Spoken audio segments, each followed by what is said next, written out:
le tournesol est implanté, le premier obstacle qu'il va rencontrer, c'est quand même les ravageurs, qui sont les ravageurs du sol, les oiseaux, les limaces, ça vient du sol.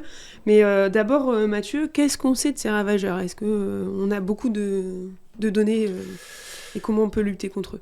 Ouais, bon, déjà, on sait que les ravageurs de début de cycle, c'est le premier facteur qui pénalise la production de tournesol. Et donc, pour lutter contre les ravageurs, le premier des leviers, c'est vraiment de réussir l'implantation. C'est-à-dire de bien positionner la graine, comme on l'a évoqué, avec une structure qui permet un bon contact sol-graine, d'avoir une culture qui démarre vite. C'est vraiment le premier levier. Les 3 ravageurs principaux en tournesol, ce sont les oiseaux, les limaces et les taupins. Alors pour les limaces et les taupins, on a des possibilités d'anticiper les situations à risque. On sait à quel moment la culture va être plus en danger. On a aussi des outils pour évaluer le risque, notamment le piégeage. Et au final, on peut déclencher des interventions avec des produits adaptés lorsque le risque est avéré. Donc on a plusieurs cordes à notre arc. Pour les oiseaux, la situation est un peu plus complexe. À ce jour, je dirais que l'effarouchement, couplé à la surveillance humaine régulière tout le long de la phase de levée, ce sont les leviers les plus efficaces.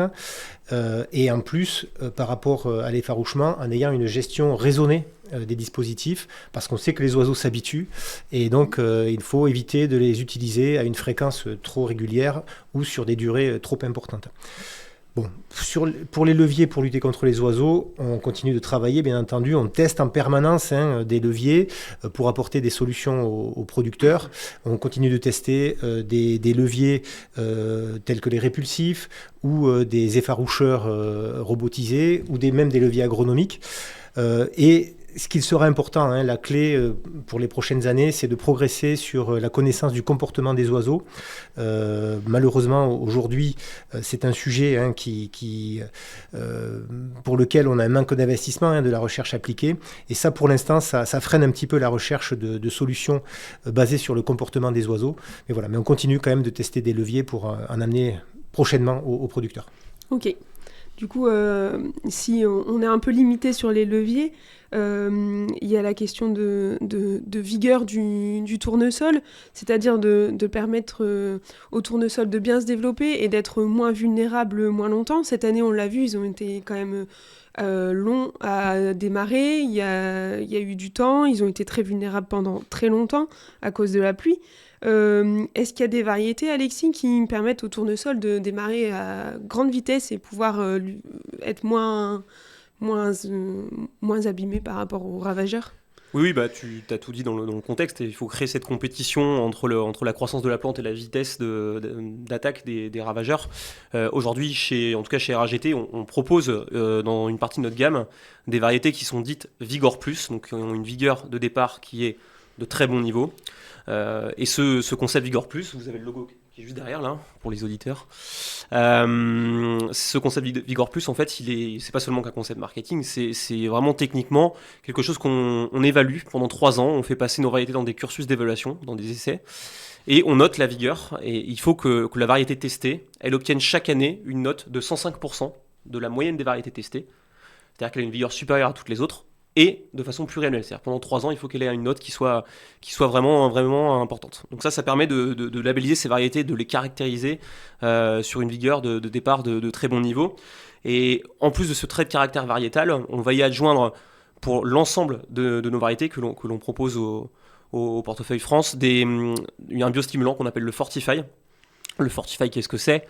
C'est une combinaison de 2 souches bactériennes qui vont produire des phytohormones et ces dernières en fait vont avoir 2 rôles: de maximiser le développement et la croissance racinaire, et le deuxième point c'est de favoriser la solubilisation du phosphore et de la potasse, qui sont cruciales pour aujourd'hui assurer une bonne nutrition de la plante et une bonne germination. Donc le fait de jouer sur ces deux leviers, d'abord l'appareil racinaire pour assurer une bonne alimentation, une bonne installation, et ensuite un côté vigueur émergence pour maximiser le développement foliaire et installer une concurrence et une compétition par rapport aux bioagresseurs de début de cycle.